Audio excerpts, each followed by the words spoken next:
नमस्कार। भारत मौसम विज्ञान विभाग के दैनिक मौसम परिचर्चा में स्वागत है। अगर पिछले 24 घंटे के मौसम की बात करें तो अत्यंत भारी वर्षा मेघालय में और भारी वर्षा बिहार, झारखंड, आसाम और कोंकण तटीय महाराष्ट्र में देखने को मिली। थंडरस्टॉर्म की एक्टिविटी तेज हवाओं के साथ 60 से 80 किलोमीटर प्रति घंटे की हवाएं मयूरभंज उड़ीसा, जहां पर 76 किलोमीटर प्रति घंटे की हवाएं देखने को मिली शाम के टाइम कल। और इसके अलावा बाकी के हिस्से हैं जहां पर 40 से 60 किलोमीटर प्रति घंटे की हवाएं, जैसे गंगे, पश्चिम बंगाल, बिहार, झारखंड, तटीय महाराष्ट्र, मध्य महाराष्ट्र, तमिलनाडु, इंटीरियर कर्नाटक, तेलंगाना, मेघालय, मध्य और उत्तर पश्चिम भारत में देखने को मिली, जिसमें मध्य प्रदेश, पंजाब, हरियाणा, पश्चिम हिमालयी क्षेत्र, हिमाचल प्रदेश, उत्तराखंड ये सब शामिल हैं। और अगर हम बात करें ओलावृष्टि की तो हिमाचल प्रदेश में शिमला में, पंजाब में लुधियाना में, हरियाणा में कैथल, उत्तरी हरियाणा में देखने को मिली है। अगर हम बात करें सिनॉप्टिक सिस्टम से तो अभी 78 डिग्री ईस्ट और 24 डिग्री नॉर्थ के आसपास एक पश्चिमी विक्षोभ है। इसके अलावा एक साइक्लोन सर्कुलेशन मध्य पाकिस्तान में, एक दक्षिणी हरियाणा में देखने को मिल रहा है और एक ट्रफ लाइन दक्षिणी छत्तीसगढ़ से लेकर के उत्तरी पूर्वी बांग्लादेश तक पूर्वी भारत से होते हुए पास हो रही है। इसके अलावा एक उत्तरी बांग्लादेश में भी एक साइसर है और इसके अलावा एक नॉर्थ साउथ ट्रफ भी है जो कि बिहार के आसपास देखी जा रही है निम्नक्षोभ मंडल में। और इन सब के प्रभाव में अगर हम बात करें आने वाले 7 दिनों के वेदर की तो भारी वर्षा का दौर पूर्वोत्तर राज्यों में आज और बना रहेगा। इसके बाद इसमें इंटेंसिटी में कमी आएगी और इसके बाद डे 5 से लेकर के डे 5, डे 6, डे 7 में दोबारा से एक स्पेल देखने को मिल सकता है। इसके अलावा मुख्य बिंदु जो है यही है कि अधिकतम तापमान में अब धीरे धीरे 4 से 6 डिग्री सेल्सियस की बढ़ोतरी उत्तर पश्चिम भारत में और मध्य और पूर्वी भारत में 2 से 4 डिग्री सेल्सियस की बढ़ोतरी आने वाले 5 दिनों में देखने को मिल सकती है। और अगर हम बात करें अधिकतम तापमान के पूर्वानुमान की तो यही है कि 4 से 6 डिग्री सेल्सियस टेम्परेचर उत्तर पश्चिम भारत में आने वाले 5 दिनों में बढ़ सकता है धीरे धीरे और उसके बाद उसमें कोई खास बदलाव होने की संभावना नहीं है। पूर्वी भारत और मध्य भारत में भी अगर हम बात करें तो धीरे धीरे वहाँ पर भी 2 से 4 डिग्री सेल्सियस जो है बढ़ोतरी होने की संभावना, उसके बाद उसमें कोई खास बदलाव होने की संभावना नहीं है।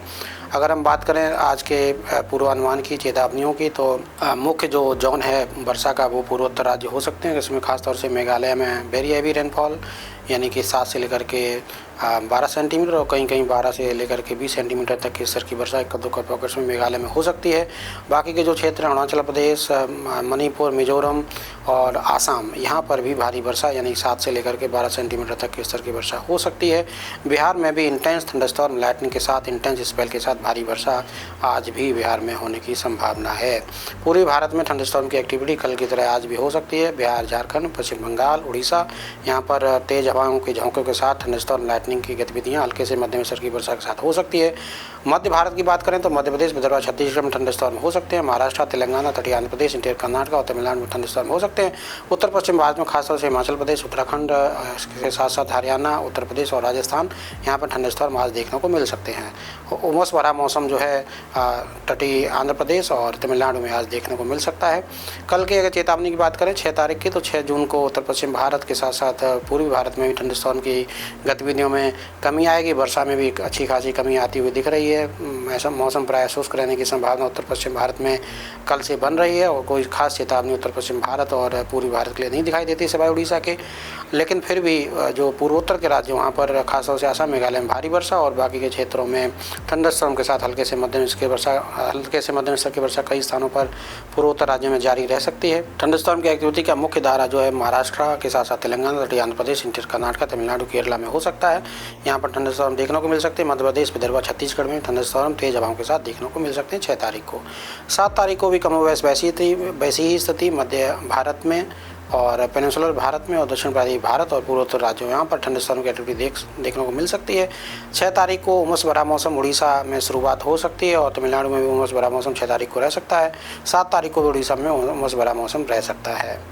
अगर हम 8 तारीख की बात करें तो उमस भरा मौसम 8 और 9 तारीख को भी उड़ीसा में बना रहेगा। परंतु थंडरस्टॉर्म की अगर हम बात करें तो थंडरस्टॉर्म का दायरा जो महाराष्ट्र का इंटीरियर जो बेल्ट है आंतरिक महाराष्ट्र वहाँ पर, इसके अलावा छत्तीसगढ़, तटीय आंध्र प्रदेश, पूर्वोत्तर के राज्य और तमिलनाडु में रह सकता है। इंटीरियर कर्नाटका में भी थंडरस्टॉर्म खासतौर से जो इंटीरियर बेल्ट है आंतरिक कर्नाटका वहाँ पर हो सकती है। उमस भरा मौसम उड़ीसा में बना रहेगा जैसा कि बताया है। हीट वेव की स्थितियाँ डेवलप हो सकती हैं 8 तारीख से पश्चिमी राजस्थान में, जो कि 9 तारीख को भी जारी रहेंगी। उमस भरा मौसम जैसे कि बताया 9 तारीख को उड़ीसा में बना रहेगा।